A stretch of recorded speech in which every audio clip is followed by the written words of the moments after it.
महाराष्ट्र का गद्दार कौन? देवेंद्र फडणवीस, उद्धव ठाकरे या एकनाथ शिंदे? अगर आप महाराष्ट्र से हैं तो कमेंट जरूर करके बताइएगा, गद्दार कौन और मुख्यमंत्री कौन। अगर आप महाराष्ट्र से नहीं हैं, देश के किसी भी कोने से हैं, तो भी बताइएगा कि महाराष्ट्र में आखिरकार कौन बनेगा सीएम। सबसे पहले बात करते हैं देवेंद्र फडणवीस की। फडणवीस इसीलिए गद्दार क्योंकि उन्होंने एनसीपी और शिवसेना के दो टुकड़े कर दिए। फडणवीस इसीलिए गद्दार जिस अजीत पवार की पार्टी को वो कल तक गालियां निकालते थे, उन्हीं के साथ मिलकर फर्स्ट अटेम्प्ट में सुबह सुबह सरकार बना ली। लेकिन सवाल ये उठता है, क्या ये गद्दारी बड़ी या उद्धव ठाकरे की गद्दारी बड़ी? उद्धव ठाकरे क्यों गद्दार?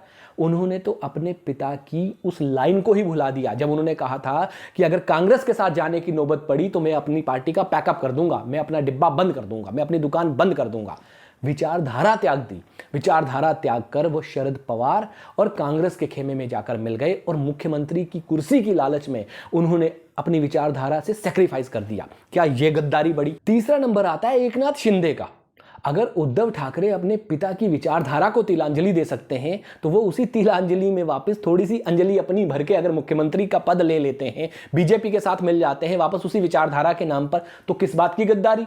तो इसका मतलब तीनों में से या तो तीनों गद्दार हैं या तो तीनों में से कोई भी गद्दार नहीं। तो इसलिए यह चुनाव गद्दारी का तो है ही नहीं, ये चुनाव है इस बार विचारधारा का। मेरी राय क्या है ये मायने नहीं रखती, आपकी राय क्या है ये मायने रखती है। महाराष्ट्र में जीतना कौन चाहिए, मुद्दा यह है। बीजेपी, कांग्रेस, शिवसेना, एनसीपी, कोई भी इनमें से अकेले तो जीत नहीं सकता, एक धड़ा जीतना चाहिए। अब महाराष्ट्र के लोगों को यह चूज करना है कि वह किस विचारधारा के साथ जाते हैं, क्योंकि हिंदुत्व की विचारधारा जो कल तक शिवसेना के पल्ले थी, आज वो विचारधारा सिर्फ और सिर्फ बीजेपी की रह गई है। शिवसेना ने अपनी विचारधारा बाला साहब ठाकरे की विचारधारा को तिलांजलि दे दी है।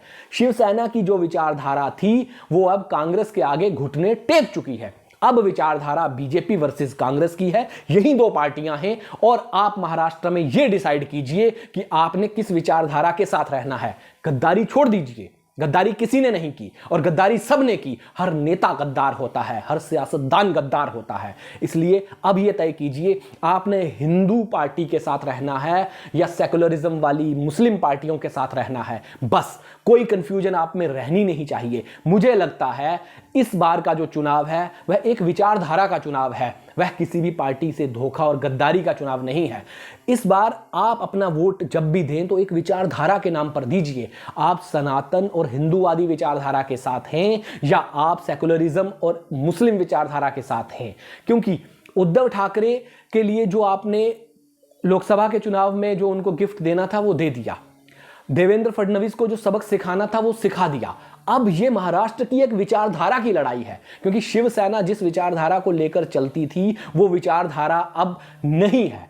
अब विचारधारा सिर्फ कांग्रेस और बीजेपी की है, क्योंकि महाराष्ट्र की पॉलिटिक्स पूरा आईपीएल हो चुकी है। जिस तरह आईपीएल में पता ही नहीं होता ना कि कब कौन सा प्लेयर किस टीम की तरफ से खेल जाए, इसी तरह महाराष्ट्र की सियासत में आज पता ही नहीं है। एकनाथ शिंदे चाहे आज बीजेपी की तरफ हैं, अजीत पवार चाहे आज बीजेपी की तरफ हैं, कल ये कांग्रेस की तरफ जा सकते हैं अगर इनको मुख्यमंत्री पद का लालच मिले। कल ये एनसीपी के साथ मिलकर कांग्रेस एनसीपी के साथ फिर से सरकार बना सकते हैं।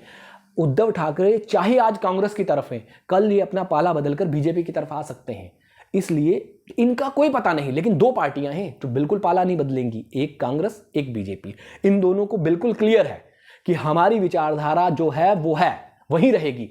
नेता लोग पाला बदल लेंगे लेकिन ये पाला बिल्कुल नहीं बदलेंगी। इसलिए इस बार महाराष्ट्र का जो चुनाव है ना, आप मुझे बताइए कमेंट में कि आप किसको वोट देना चाहेंगे, बीजेपी की विचारधारा को या कांग्रेस की विचारधारा को, ना कि उद्धव, शिंदे, फडणवीस और शरद पवार, इन सबको नहीं। क्योंकि आप एक विचारधारा के साथ चल रहे हैं तो मुझे कमेंट करके जरूर बताइए कि आप दोनों धड़ों में से किस धड़े के साथ हैं, इस धड़े के साथ या इस धड़े के साथ, ताकि मेरा भी सर्वे हो जाए, मुझे भी पता चल जाए कि महाराष्ट्र में अब गद्दार नहीं, अब महाराष्ट्र का मुख्यमंत्री कौन। इस चीज का फैसला आप कीजिए। बहुत बहुत धन्यवाद। कुंडली विश्लेषण भी करेंगे। एकनाथ शिंदे की कुंडली मुझे मिली नहीं थी, वरना मैं उसका जरूर विश्लेषण करता, लेकिन मैं महाराष्ट्र चुनाव जिस दिन रिजल्ट है उस दिन का विश्लेषण करूंगा। अगली बार मैंने आपको कहा था कि 15 दिनों में एक बार कुंडली विश्लेषण लाया करूंगा, तो अगली बार वो आपके लिए लाऊंगा। बहुत बहुत धन्यवाद आज के लिए।